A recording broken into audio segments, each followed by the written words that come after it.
Google Play Store and download services such as Live Transcribe or Live Caption. The public is encouraged to join the meeting either online or by phone at the number printed on the agenda, which can be found on the city's website at www.diamondbarca.gov or in person at the main auditorium in South Coast Air Quality Management District.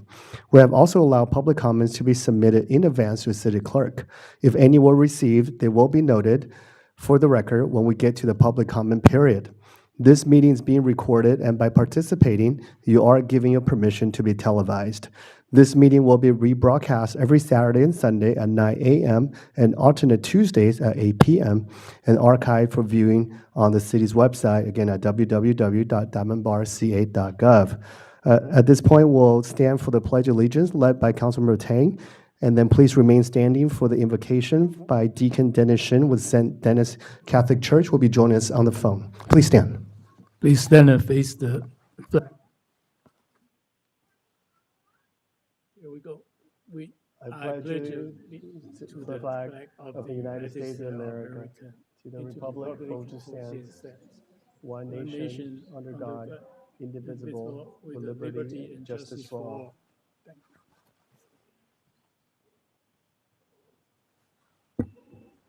Deacon, are you on the phone? Yes. Go ahead. Join me in prayer.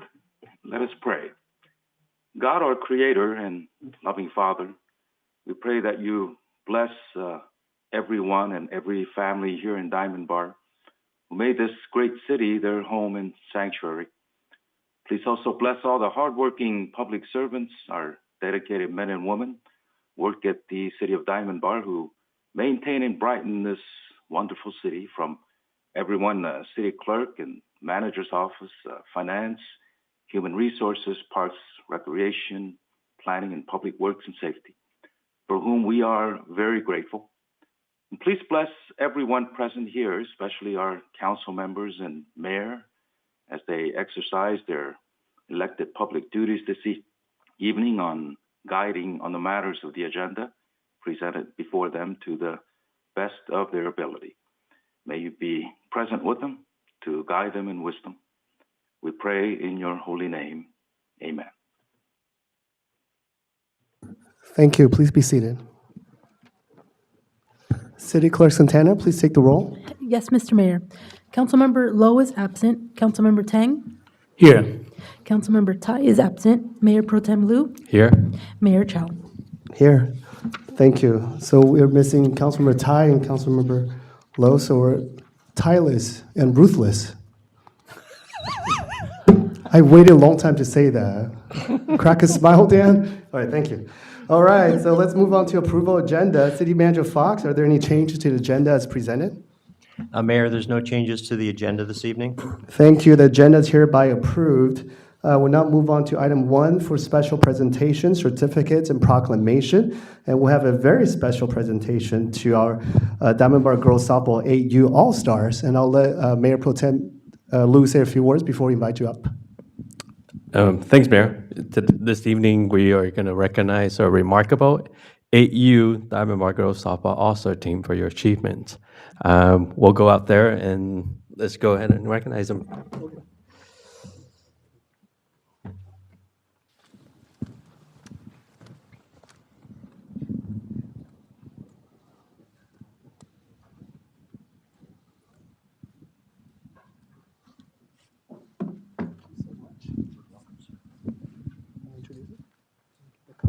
All right, if we can get all the coaches and all the 8U All-Stars up here, please. Come on down.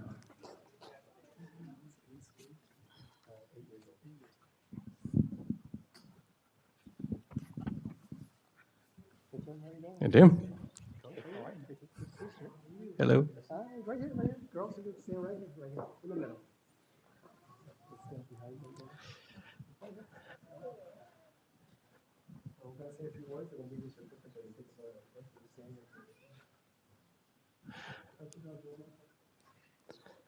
All right, Tim, I seen you out in the field a lot, and you are a Diamond resident, a business owner, and an attorney. And I see you volunteer your time coaching these girls. And can you share a little about the team and then why you volunteer, and then and I see we talked about positive coaching. Can you share a little bit more about that as well? Absolutely. So this team, AU All-Stars, made it all the way to state. Starting this summer, it was really hot out. The girls, we had a younger team, girls that we didn't know how far we were going to go, but they made it all the way. They overcame a lot of obstacles. They worked hard. I'm speaking right now, but there's 5 coaches up here that played a role in all of them getting there. They've made us all proud, surprised us all, surprised themselves, and they've grown a whole lot. And they're still playing here in Diamond Bar, making this a city that's known beyond just the borders of our own town. So it's been a pleasure coaching them this summer in All-Stars and watching them continue to play. Positive coaching. I coach because it's a release from my office. The stress of my career gets me out here with these kids, and seeing something special in every single one of them really is a break that I need, that just reinvigorates me, that makes me want to just keep pushing forward. I try to find something special in every one of them, and there's always something out there that inspires me. It makes me want to be the coach that kids want to play for. I played sports growing up, and I remember those coaches that I didn't want to play for, those coaches that didn't get results from me, and I never wanted to be that coach. So when I coach these girls, I want to inspire them, not force them. I show them what it is to want to get out there and want to play, and all of us coaches all do that together. So positive coaching, you got to inspire and not force. You got to show them their full potential, encourage them to fail too, because failure is going to happen, and they're going to learn from their failures. And one of the biggest messages I push is sometimes the only reward is the process itself. But these girls they qualified for state, and that's the reward that they got at the end of the season, and we're all very proud of them. So it's been a pleasure coaching them. Thank you, Tim. And what I also see Tim does and out the field is, me being a father of 2 girls and appreciate so much, is whenever you talk to the girls and up close, I always see you kneel down and to this level and talking eye contact. You really go talk like this, and I appreciate that, man. So thank you. All right, let's recognize the girls. Start with Councilmember Tang. Melanie Kim, There you right go, here. Melanie. Ashley Legaspi, right there. Okay. Let's come over here. Congratulations. Here we go. Okay. Jade Lopez. Thank you. Ariana Martinez. Jenny okay. All right. Ira Michael Jason. Janie Moreno. Janae, sorry. Eva. Eva, congratulations. London. Zara. Vida. Congratulations. Jesselyn. Alia. All right, thank you. Congratulations.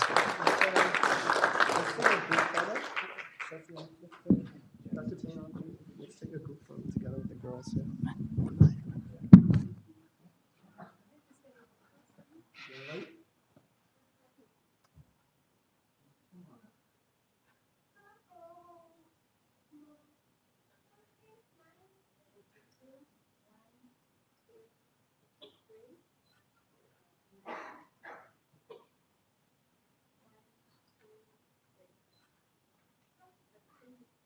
All the parents got your pictures?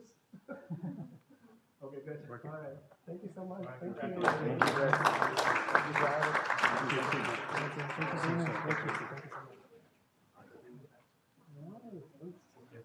Good job, girls. Good job.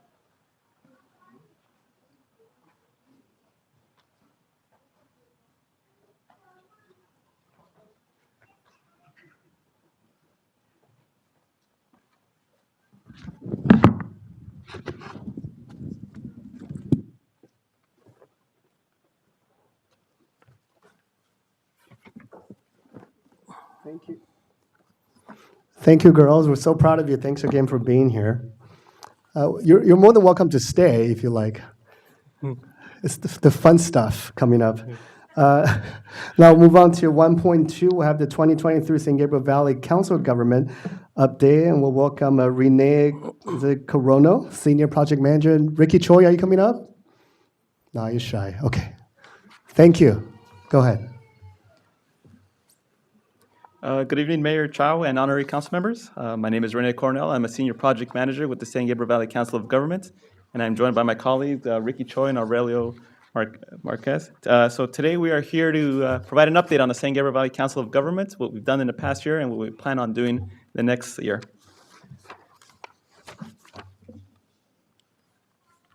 So as background, the San Gabriel Valley Council of Governments is comprised of 31 cities, 2 supervisor districts, and 3 water districts. So what does the San Gabriel Valley do? We improve the quality of life in the San Gabriel Valley. How do we do that? Most of our programs can be broken down into the following 4 categories: meeting common needs, local answers, quality of life, and neighbors first. And I'll go into detail to each and one of them.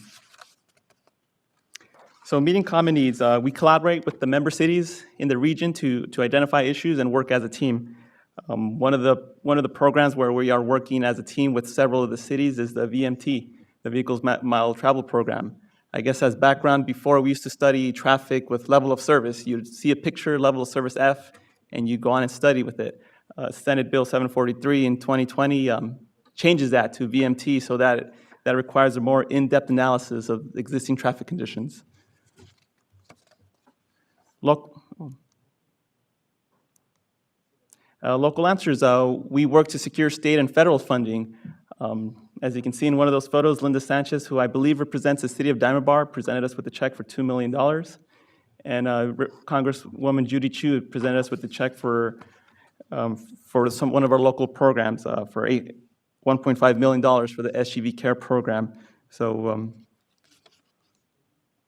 quality of life, this is very near to me. I'm a resident of West Covina, so I'm pretty much your neighbors. I have 2 kids. I come to the parks all the time. So quality of life in the San Gabriel Valley is very near and dear to me. And one of the programs we're working with to improve the quality of life in this region is the 5760 project and the Danbury Golf Course project. I wanted to take a moment to thank staff with David Liu and Christian Malpica and Hal Ghaffari and inspectors, Jason Fuentes, who have helped us out through the project. And we're working to get the project. We apologize for the inconvenience of the traffic, but we're working in the best ways to mitigate that and make things better for the commuting traveling public here. Neighborhood first mentality. That's our mentality with how we approach these programs. In Baldwin Park, we have 25 tiny home shelters. Not only that, we work on gathering supplies for them, for needs. On the top right photo, we've secured socks and shoes for the vulnerable citizens in our region. So with the Village 143 donation drives, we have all these donation drives. We even have a website on the COG website where you can be able to donate stuff to people who are in need. Accomplishments, we've been able to secure $74 million in state and county and federal funding for the region. That's a lot of money just in 1 year. And some of the accomplishments we did in this last year, we relaunched the Go SGV Bike Share program. We broke ground on the 5760 interchange project. And we've created 105 interim tiny homes in the region in the city of Baldwin Park and city of Montebello. Looking ahead to the next year, we're very busy. We're going to begin construction on the Trumbull Canyon grade separation in the City of Industry, and as well as the Montebello grade separation project in the City of Montebello. And we're going to complete the San Gabriel Transit Feasibility Study as well.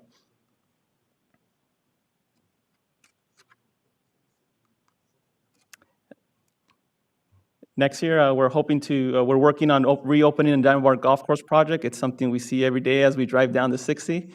It's nearing completion, and we're hoping to extend the SGV Care Mobile Crisis Program to 3 additional cities. And with that, thank you, and I can answer any questions that you may have.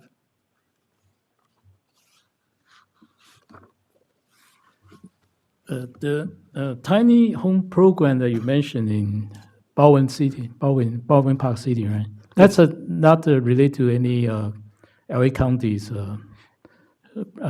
plan or their project. We're working with other multiple agencies, but those are right now with the SGV Council of Governments is leading the effort on those tiny homes.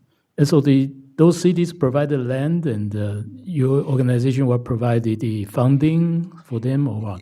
It depends on which city and the circumstances, but we secure the funding, working with the city. Sometimes they let us use the land, or it works many ways, but we're working in conjunction with city staff for each of those cities.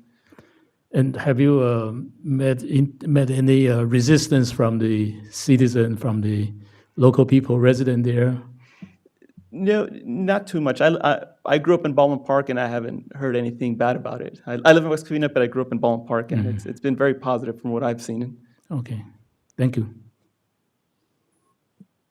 Thank you, Mayor. Thank you, Renee, for the information and report. And can you talk a little bit about the Diamond Mark Golf Course and the progress and the estimated opening day? Yes, so the Diamond Bar Golf Course is about 95% complete. The greens have about 2 to 3 months of growing that's required. So by the end of November, we should be done with construction, and we're working with the LA County Parks and Recs to reopen it. We're hoping to get their buy-off on it. All of construction should be done by the end of November, and that should include a 3 to 4 month growing period on the 18 holes. The earliest hole will have 3 months of growing, and the latest will have 5 months of growing period. And this is for the greens where you swing the golf club and the whole land. So, yeah, we're very near completion. It's I think we've installed around 47 acres of sod. We brought in 50 acres, so the whole golf course is 160 acres. But we should be done with construction anytime soon, and we're just going to be waiting on the grass to grow and the county to buy it off. That's amazing. Last time we went and visited, there were quite a bit of materials that were recycled and being used. Can you talk a little bit about that as well?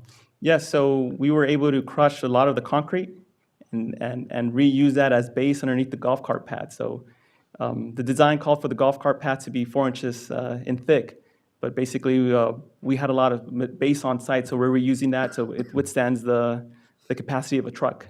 And Edison is using a lot of those maintenance roads. So we were able to reuse some of it, and some of it is going to be reused on the new freeway project, on the new on and off ramp for Grand Avenue.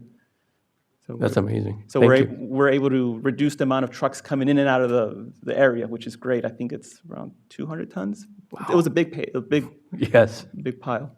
Very cool. Thank you. Yeah. Just real quick, I want to thank you for your continued partnership. And Ricky, thanks for always being so responsive to our needs. I know there's a few concerns from some of our residents regarding the 5760 project and also about the construction on Golden Springs. But both times your team were able to get back to us fairly quickly with a resolution. So we really appreciate the partnership. And, because the constructions are happening in our city, so to our residents, it looks like we're doing the work. So we're getting the calls and the emails, so we appreciate your partnership in addressing our concerns quickly when things do come up. But I feel like for the most part, it's pretty well run and well managed. I do see the signage, and we're usually pretty informed well in advance. So we look forward to the date that the golf course reopens and to the date that the 5760 Confluence project is finished. I think we should have a grand opening at some point, 2028, is that the date? June of 2028. So we're going to hold you to that. We're still on schedule, so it's good. It's on record, June 2020, it says Renee. Well, thank you so much for being here. Any other questions? No, well, thank you so much, Renee. Thank you. Thank you. Thank you. Now we'll move on to item 2, City Manager Report. City Manager Fox, are there any reports? No additional reports this evening. Thank you. We'll move on to item 3 for public comment. Public comments is the time reserved on each regular meeting agenda to provide an opportunity for members of the public to directly address the council on consent calendar items or other matters of interest not on the agenda that are within the subject matter jurisdiction of the council. Although the city council values your comments pursuant to the Brown Act, members of the city council and staff may only briefly respond to public comments if necessary, but no extended discussion and no action on such matters may take place. There is a 5-minute maximum time limit when addressing the city council. At this time, I will call up speakers who have submitted a speaker card first. Then City Clerk Santana will ask those callers on the line on the teleconference who may wish to speak under public comments. I do have a few speaker cards. Let's start with Miss Mary Gonzalez.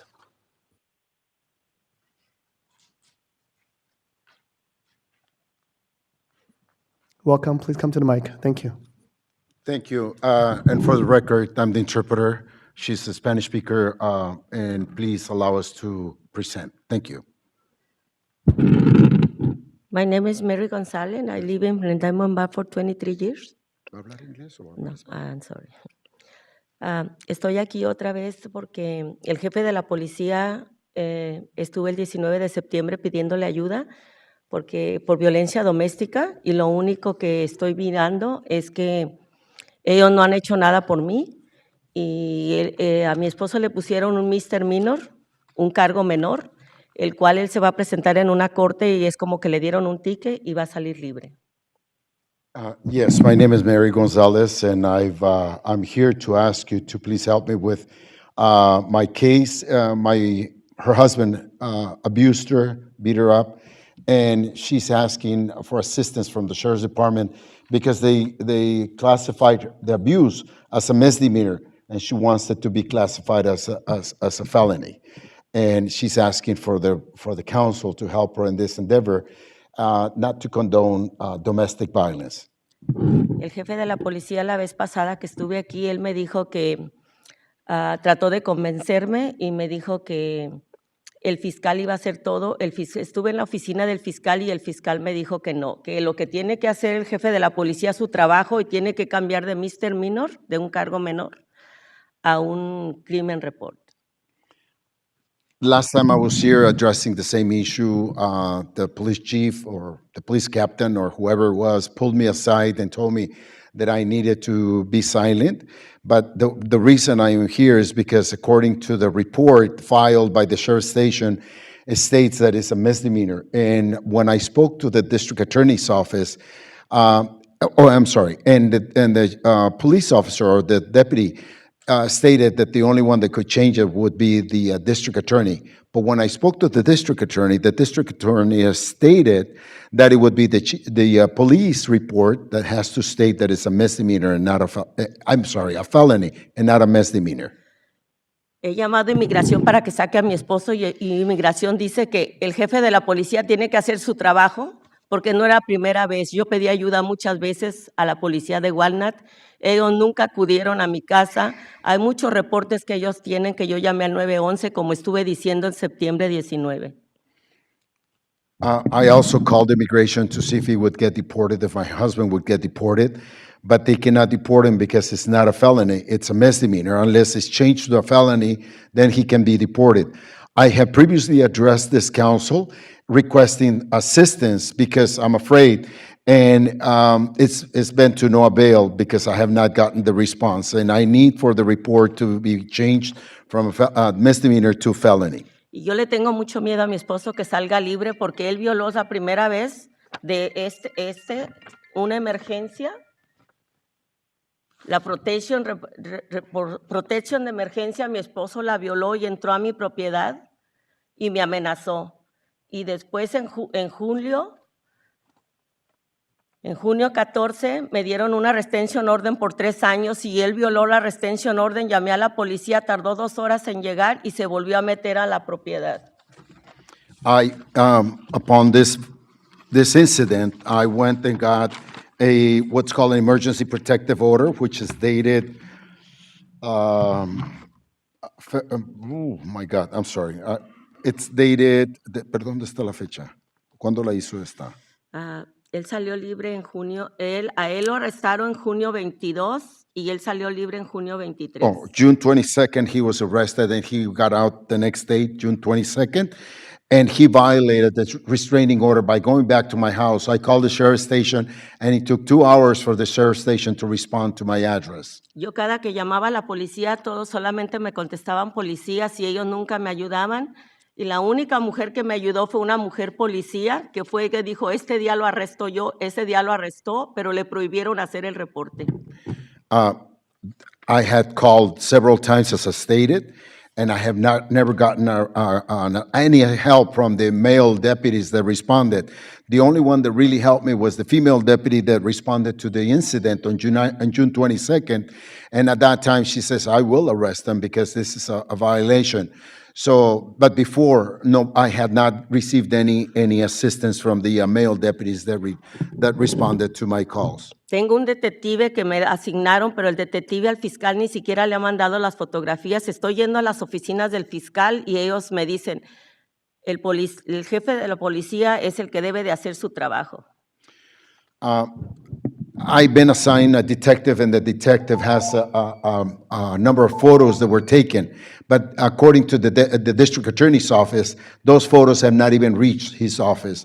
I have not heard from the deputy or the investigating deputy or the detective, so I really don't know what to do. Okay, thank you. Your time is up. We do have a couple more speakers. Thanks for being here. ¿Puedo hacer una última pregunta? Can I make a last 30 seconds. 30 segundos? Todos los que están aquí que son hombres apoyan la violencia doméstica. All the males that are here, are you supportive of domestic violence? No le van a contestar. We've got 2 more speaker cards. Mayor, may I quickly reply to that? Yes, please, Captain. Okay, so she addressed several of these issues at the last meeting, and I spoke to her in the back. She had a different translator at the time.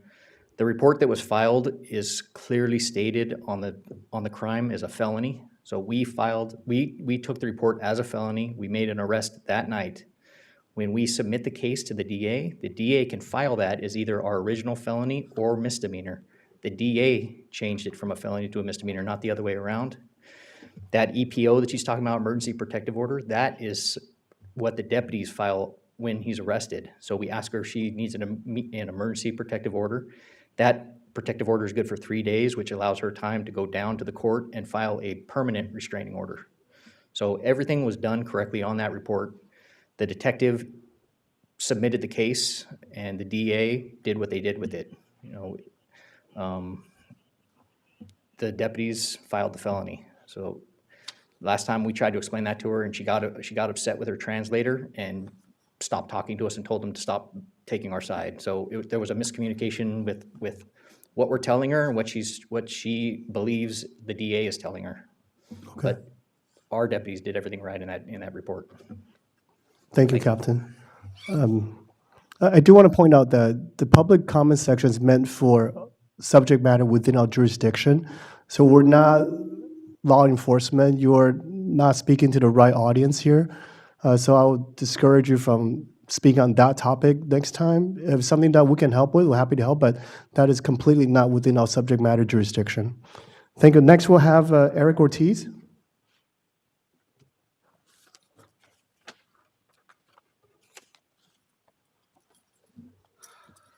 Welcome. Hello there, Mayor and City Council members. I believe that I passed out some info packets to you all. We have it. Thank you. Okay, great. So my name is Eric Ortiz. I'm a tenant counselor. I work together with the Healing and Justice Center. HJC is a community-based nonprofit working to serve Los Angeles County, though we focus in the San Gabriel Valley area. Our mission is to support Black, Indigenous, and POC individuals, communities, and organizations by creating safe, healing, and connected spaces.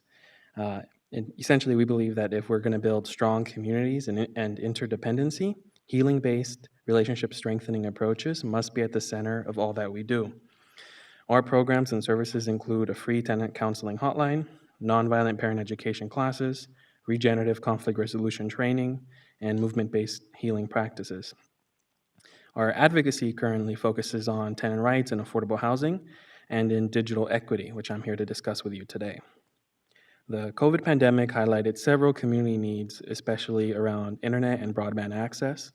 If you had wanted to find resources for food, employment, COVID information and vaccines, to go see your doctor, go to school, go to work, or pass time on Netflix, or even attend a city council meeting, you needed access to broadband.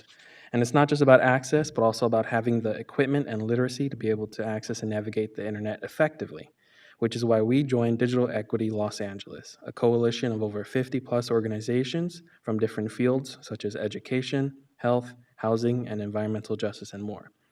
The coalition researched and highlighted discriminatory pricing practices of Charter Spectrum, which serves over 80% of LA County.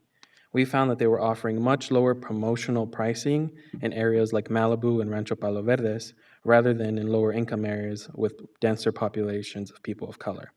We published this in our pricing disparities report and began to urge the County Board of Supervisors to investigate and stop these discriminatory practices. You can find this report at digitalequityla.org.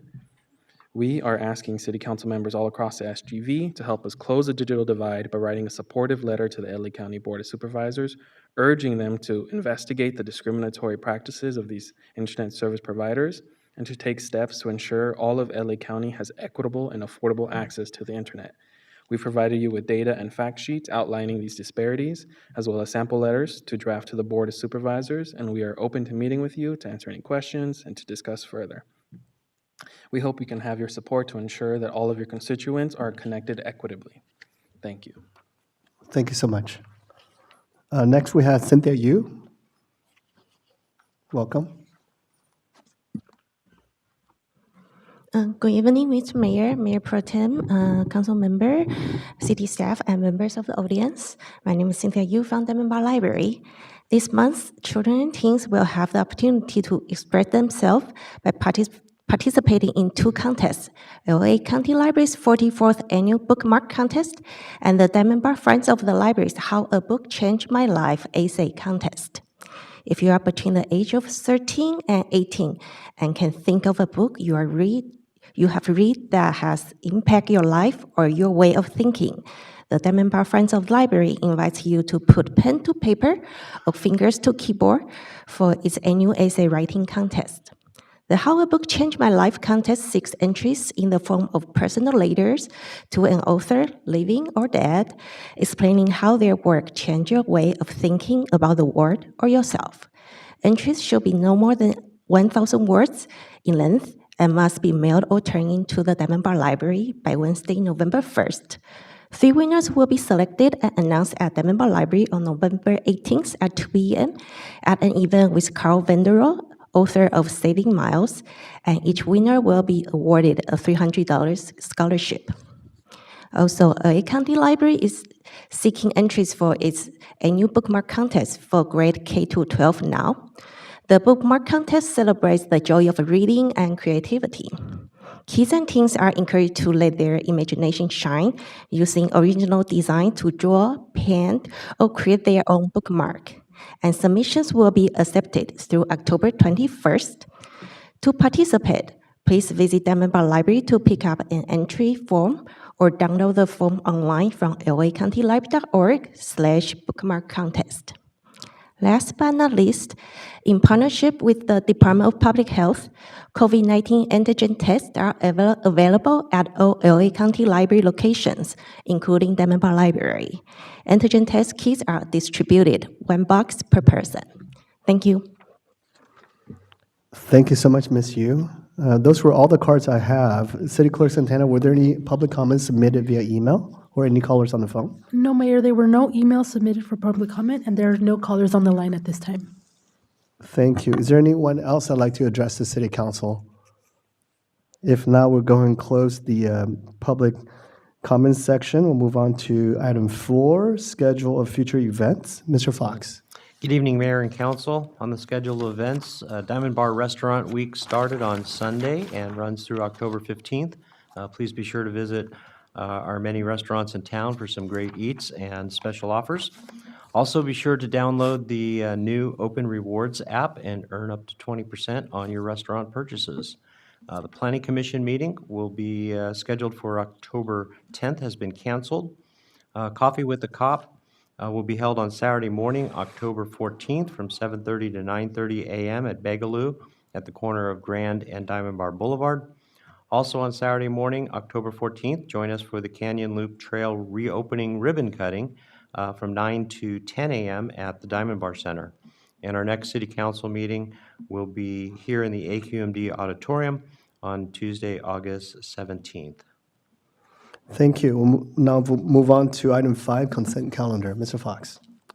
On the consent calendar this evening, you have approval of the September 19th City Council meeting minutes, ratification of the check register dated September 13th through September 26th, approval of a professional services agreement with James Event Productions for entertainment services for citywide programs and special events through June 30th, 2028. Approval of a consultant services agreement with Black O'Dowd and Associates for the preparation of final design and construction drawings for the Heritage Park renovation projects, phases 1 and 2, and determining that the approval of the agreement is not subject to the California Environmental Quality Act. And adoption of Resolution 2023-32, approving final parcel map 83708 to subdivide an existing 2.9-acre commercial property into 2 parcels located at the corner of Brea Canyon and Pathfinder. And that concludes the consent calendar for this evening. Thank you, Mr. Fox. Would anyone like to pull any items for discussion? No, I'd like to move to approve the consent calendar, Mayor. I want to put item 5.4. Okay, so we'll pull 5.4 and and we have a motion for the rest. Do I have a second? Second. Okay, can you take the roll, please, Ms.? Yes, Mr. Mayor. Councilmember Lowe is absent. Councilmember Tang? Yes. Councilmember Tai is absent. Mayor Pro Tem Liu? Yes. Mayor Chow? Yes, motion carries. And we have 5.4. Councilman Tang had a question. Okay, this contract is mainly for the phase 1 and phase 2 design only for the Heritage Park project. And the total amount is almost $500,000. And so the phase 1 is not included here. And this is only a designed part.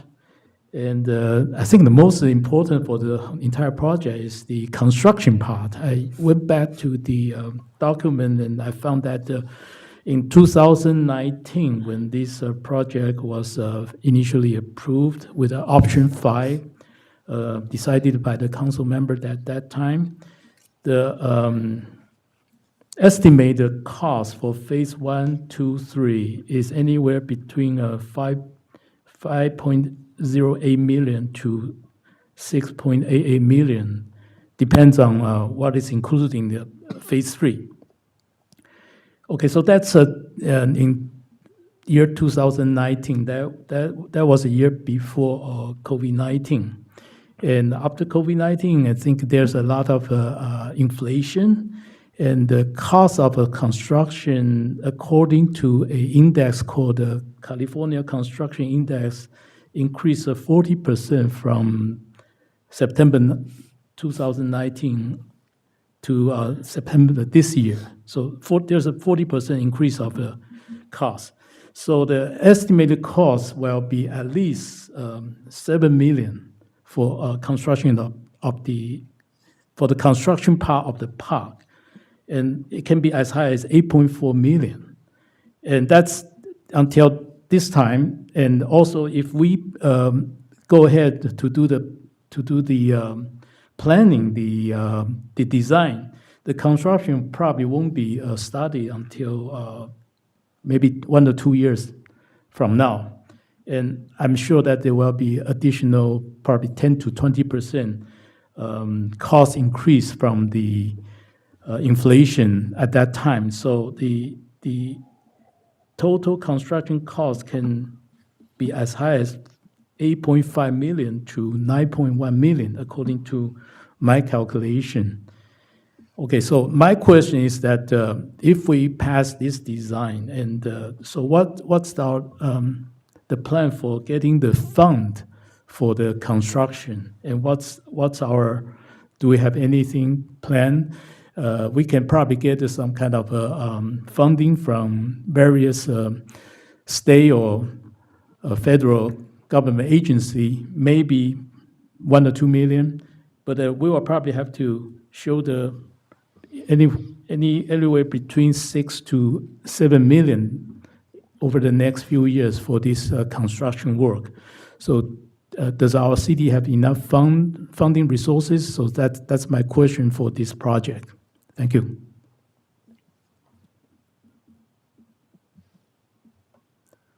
So in other words, I think there's uncertainty of this construction in the next few years. I mean, I think staff has more accurate answer, but if my memory serves me right, I believe the cost you're looking at includes the baseball field renovation, if I remember right.